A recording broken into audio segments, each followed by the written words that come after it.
Bueno, eso ha sido como una leyenda, porque yo no sé si eso fue verdad. En mi época no tenía yo idea de brujería. Eso sería en la época antigua. Y después por aquí, por las cuatro esquinas igual. Eran cosas que se hacían, rituales, esas cosas. Eso sí se llegó a hacer. Creo que era antiguamente. Antes yo no sé. Yo no las he visto nunca.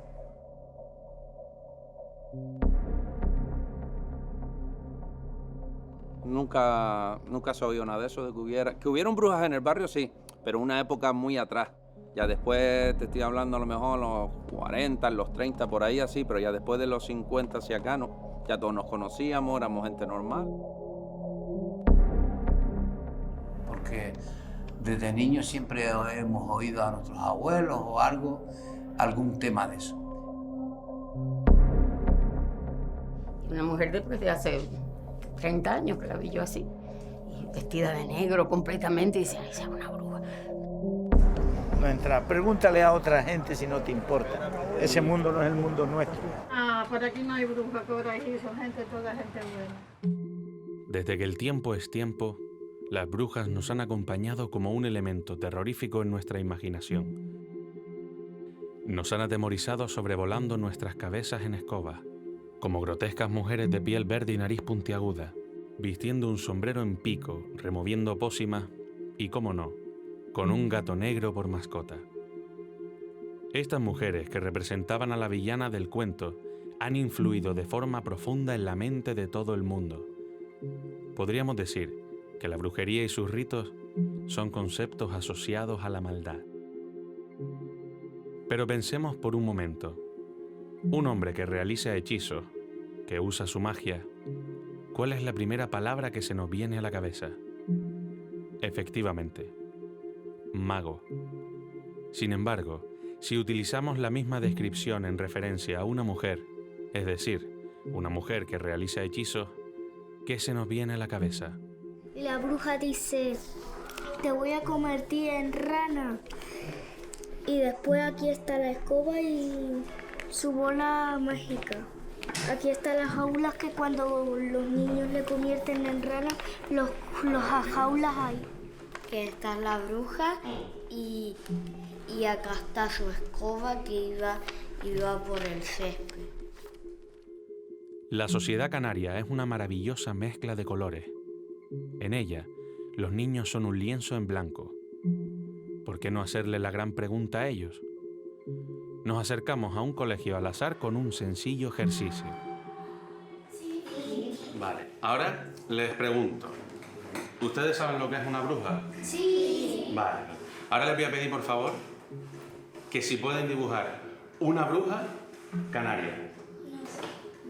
Lo que ustedes se imaginen, como ustedes creen que sería. Yo dibujé a la bruja encima de su escoba con la varita mágica y hice 2 vampiros y muchas estrellas. Esta es mi bruja con su varita mágica y el gorro. Y aquí dibujé a la escoba y esta es su casa con su mascota, las arañas y un vampiro. Descubrí algo. El cuento no lo estamos contando bien. Pero claro, ¿qué se supone que debemos contar si ni siquiera nosotros sabemos qué decir? Entonces, ¿dónde debemos explorar para encontrar alguna respuesta? Empecemos por el principio. ¿Qué es la brujería canaria? ¿Sanadoras? ¿Magia negra? ¿Curanderas? ¿Satanismo? ¿Ritos embaladeros o bailaderos? Canarias es un lugar de encuentro de culturas, una maravillosa mezcla. Desde la colonización de las islas durante el siglo XV, la influencia europea ha llegado desde España, Portugal, África e incluso se podría decir influencia morisca. Los antiguos canarios han dejado su huella hasta nuestros días en aspectos tan variopintos y comunes como la comida, el lenguaje, los deportes tradicionales. Pero, ¿Qué sucedió con sus creencias? La palabra brujería es femenino. Bruja es femenino. Yo creo que también hay un condicionante muy machista en el término. A un hombre nunca se le dice brujo. Estamos desinformados porque nadie nos ha informado y lo poco que nos informan está mal o está desactualizado, por así decirlo, ¿no? Y además, en el terreno concreto de lo de la brujería, en Canarias creo que se han hecho pocos estudios. Una bruja está muy mitificado, ¿no? Lo que realmente es a lo que se le ha nombrado, ¿no? Siempre está considerado como algo malo. Bueno, la palabra se mitifica en la cultura rural, que es la que ha predominado en nuestras islas hasta hace poco. De hecho, ahora somos una economía de servicios, pero hemos sido una cultura rural hasta hace poco. Y aquí hay que tener en cuenta una cosa. En Canarias siempre ha existido la figura del curandero o la figura de, digamos, la bruja buena. Yo te digo que yo creo que la mitad de las que eran acusadas como brujas no eran brujas malas, ¿no? Bueno, la bruja maligna es una figura también un poco, digamos, cinematográfica, ¿no? Que la podríamos relacionar con las grandes historias del cine, como El Exorcista, ¿no? Están muchos miedos infundados, ¿vale? Las películas se han encargado de ello, ¿no?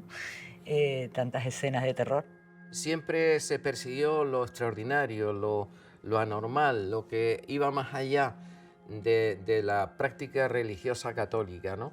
Tenemos que pensar que el contexto era muy duro, ya no solo para la mujer, sino para cualquiera que pensara distinto, ¿no? Para la otredad. La otredad es toda la gente que no es lo común. Y ya si eras mujer y tenías unas creencias místicas diferentes, pues estabas en el rango humano, estás en el lado más extremo de la otredad, ¿no? También es curioso, nos comentaban que no cobraban, porque eso era un don y los dones no se cobran. Para diferenciar una verdadera bruja o, si ustedes quieren, un curandero o curandera, sanador o sanadora, de uno falso, es que el verdadero no cobraba. Decían que la bruja que cobraba no era bruja, ¿no? Sí es verdad que hay casos de personas que ejercían una brujería más europea, de mal de ojo, de amarres, ya sea para dar mal de ojo, para hacer mal de ojo o para evitarlo, que por esos tipos de trabajos sí te cobraban. Porque no se podía ser curandero ni sanador si no entregabas a tu semejante gratuito lo que Dios te había dado gratuito.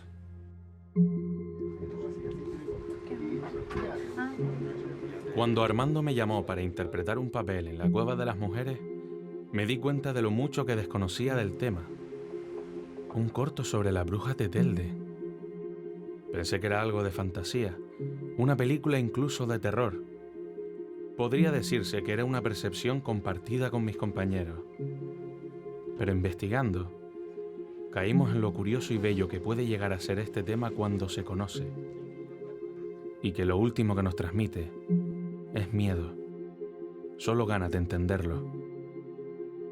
Sentimos cómo nos abría su puerta y nos invitaba a entrar. Aunque en el proceso de investigación aprendimos mucho, había algo bajo la cautivadora mirada de las calles de San Francisco que se moría por hablar, que susurraba algunas historias. Fue entonces cuando sentí que quería saber más. Yo creo que es interesante señalar, como dije antes, que la brujería en realidad es un saco donde conviven muchos elementos, ¿no?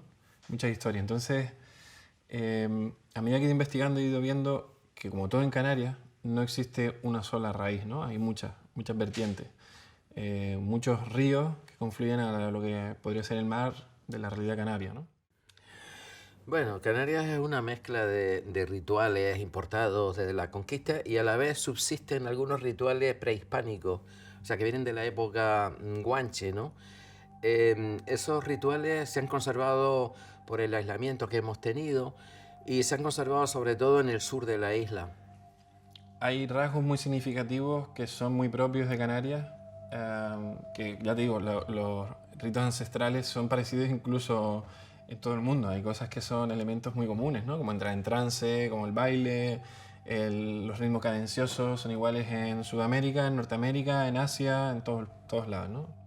Porque al final los guanches veneraban la tierra, los mismos celtas, ¿no? También veneraban la tierra, daban las gracias por las cosechas, es todo en armonía con la naturaleza. La magia blanca se trata desde el respeto de la naturaleza, respeto a tu propio ser y a los otros seres, ¿no? Y sí hay elementos prehispánicos, como dije, la utilización del drago, de la sangre de drago. En el drago muchas veces las brujas, y así llamadas, hacían pequeños rituales, hacían cortes, incisiones, utilizaban la savia del drago. También la curación de los niños a través de las varas de mimbre.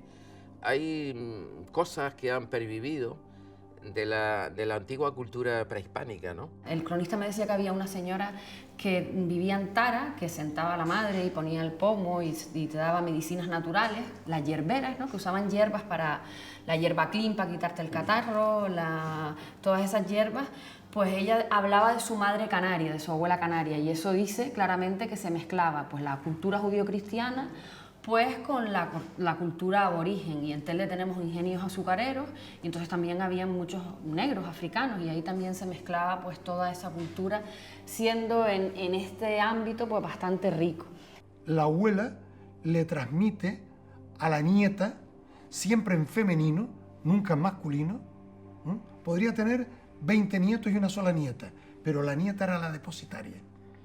Pero sí que hay cosas como eso, el uso de la leche, el uso de las cazoletas, el uso del ganado, los baños en el mar, el tema de los astros, las lunas, el estar muy pendiente de las estrellas y demás, que bueno, son claros indicativos de que son creencias que vienen de tiempos indígenas, ¿no?